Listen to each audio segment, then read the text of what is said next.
село Слаковци с художествен ръководител Светла Пантелеева ще се представят с група за словесен фолклор и разговор за народна медицина в село Слаковци. Светла Райчова Иванова ще чуем в изпълнение на песента Граовска китка.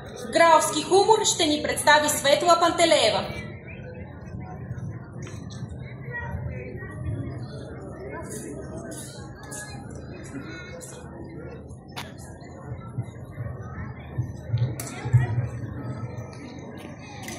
Абе, тази жена каза, тук ще е, па нема никаква. Къде се губи, къде се денава, не знам.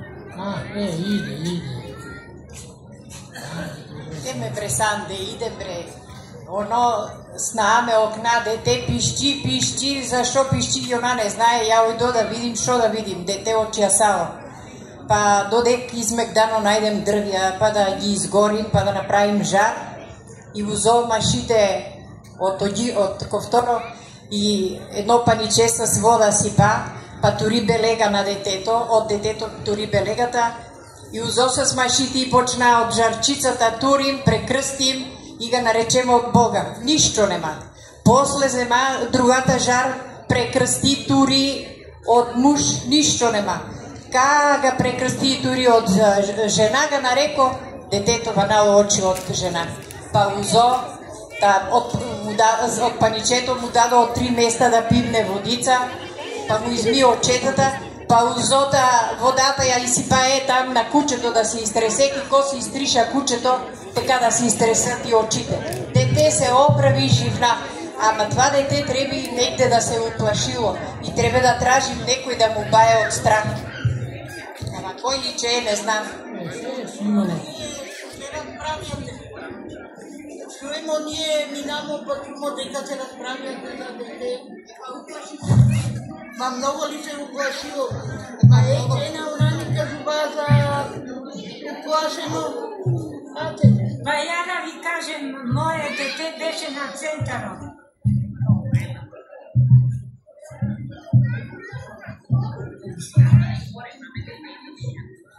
Мое дете беше на центъра и като се прибра вечерта, ама пищание, не мога да го спасим от пищание. Па идота питува стари жени да ми кажа, що му е станало на това дете. И една жена ме прати, вика, че идеш при тази жена, она че ти направи нещо да спасиш детето. И я отидох при нея и она вземата нещо бая с брашно и като земата върли брашното на изгрев към слънцето у стената и като върли брашното, залепи се брашното и како се залепи брашното, така излезе човек на брашното. И така ли се спаси детето. Така е като ценно. И аз съм много деца водила век севача. Да. Севача в баяни. А моята баба беше от Страх и она. Пътектури на едно столе срещу слънце, срещу изгрев слънце. Па земята оттури и она беше с брашно, ама беше и с живо от печката. Машите. Па земета огрее машите, така на цървени. Па земе едно паниче с вода и тури при ногете. И натиснета пипне с живо, оно рече кшш. После тури тука на грудите и оно пай кшш. И като тури отгоре връз главата, пай тури жешкото, пай кшш. Леле, оно здравето излезна. А па да ви кажем, една баба тука, дете се беше обещало и она каже, деца, това дете е клиня сало. Ма ко че клиня сало, шо му е тази клиня сало, ние се чудимо. Рече, сега че ви кажем. Па взема пепел от огнището и тури у водата и да изкупе детето. Изкупа детето и после рече, ја земете сега вие да прецедете водата. Прецедимо водата, леле, уплашимо се. Значи, у прецеденото, ама оново акна, ама црвени, ама зелени, ама жълти, ама најразлични. Ете, това рече саклињето. Те това е тормозило детето, за това е робало. Ама ти знаеш и дека и баба Латина баеш од усот. Ама, знаеш кико, кога треба 3 вечери поред идеш. И като треба да се вида звездите, и кога ојдеш те тури на един камик да седнеш, па донесе помјателнико до тебе, бае, плюну помјателнико, бае, плюну помјателнико. И 3 вечери поред, това и там. И мина. Браво. А вие сега дека сте пошли? Ние сме пошли трите за да земемо 3 места земја. Јутре е Еремија и се права подници. Ќе правимо подници и ти ќе говориш с дечицата, ќе им кажеш да земаат по нешто таковата да тропаја. Покрај годините да минаат сви змии, гусери да избега и ја ќе им најдем.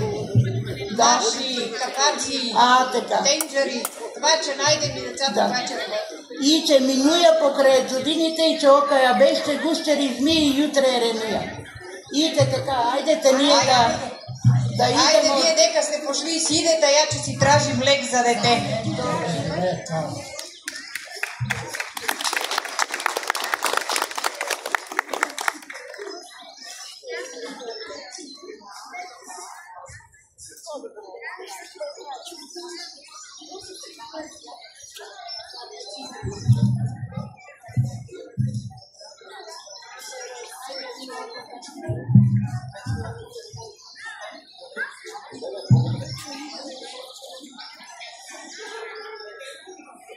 Имало една много итра жена. Она водила 2 мужја. 12 години ги водила. Едиња бил зимен, а другија бил летен. Зимња земета ги испрати на печалба, а летниот седи при неа. Кога дојде време зимња да си дојде, она прати летниот да иде на печалба, зимња си дојде. Ама на 13-та година нешто уплели работа и двојцата се сретнали на крај селото. Тија зимња што се врачал, рекал на летниот: добра среќа, братино. Па дал Бог добро. Зимња ga питал: ма ти кој си, одека си? И он рекал: па тука сам од селото. Ти мај тапиш ли се с мене? Ти коче си од селото, кај ја те не познава. Ја кажи: од која родасите да се сети? Бре, јас сам на женин дом. Ма чеке са, и јас сам на женин дом. Ајде де, кико така? Која е жена ти? Па жена ми се казуе Јованка. Дека седи? У горњата мала. И рекал: ја слуше, место да се карамо и да се биемо, ја дидемо у горњата мала да видимо која чија е жена. И ошли у горњата мала и тоа зимниот муж почел да ока: жено, Јованко. И она излезла. Кај излезла и кај ги вишла двојцата замрзла. Па са, ама брже се окопитила и рекла: па мужје, ја за арно сам ви пратила, не сам ви пратила за лошо. Па што сте донели, се сте дома унели. И тега и мужете рекли така, разделили си кшата на поравно, па Јованку ки коса ја делили, они си знаја.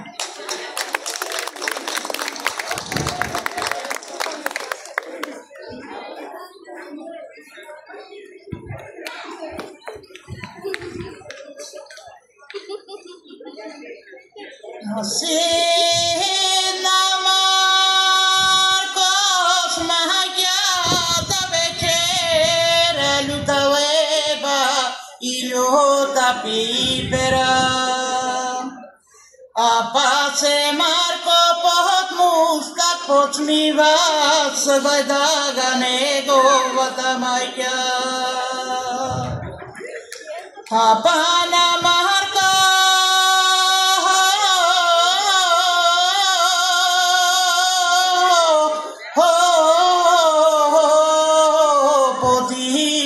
govori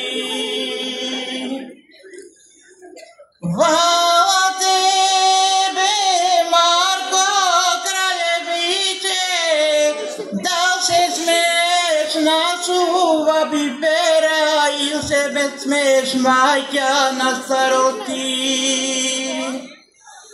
Da se smeš na posna večera ili se smeš majka na starosti. A žalna majka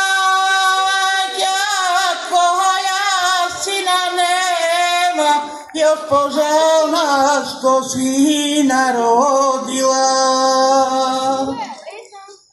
A rodi majka 9 milih sina, čudo prelata gi oblačila. A prosila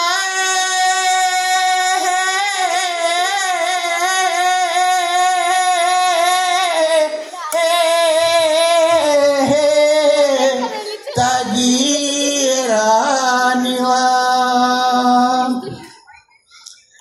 A žalna majka večera gotvila, z blagi dumi večera solila, z bistri slzi voda polivala. A pana sina žalno milno duma, lele sine, lele milo čedo, če te pitam pravo da mi kažeš, da mi kažeš,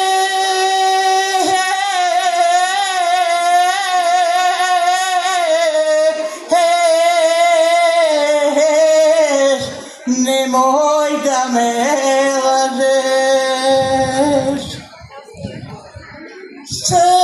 Što sam ti sine sagrešila, da se sine od majka sramuješ, da ne sam ti sine ugodila.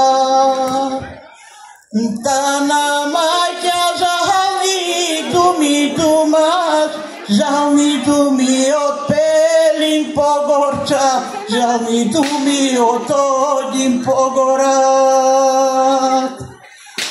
A ta na majka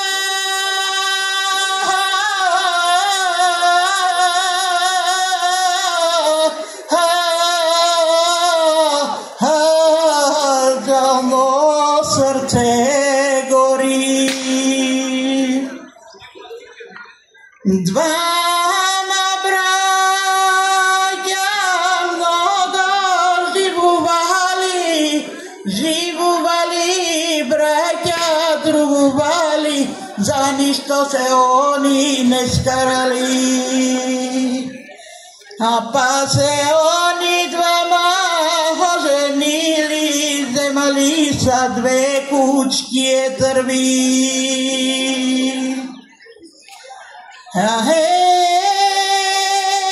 Pa oni se za ništo skarali, zdravni dvori na sred prekopali, u prekopodu nas navrnali. A pa što beše po stare trva, em si sedi doma na pragove, em si sedi, em si ljutokalne. Hvala tebe, pomlada je trvo, da si rodiš 9 mili čerki, site 9 u един гроб да туриш, сите 9 одедуш да умра. Проговара помлада е трва, чуеш мене ти кучко е трво, ти да родиш 9 мили сина, сите 9 на војна да пратиш и од 9 един да се врне. И онда е с 90 љути рани. Па да дојдеш ти кучко е трво, да посакаш това бело платно, шо камо ки гасет карамо и белимо, кога се делимо. Да превржеш тия љути рани.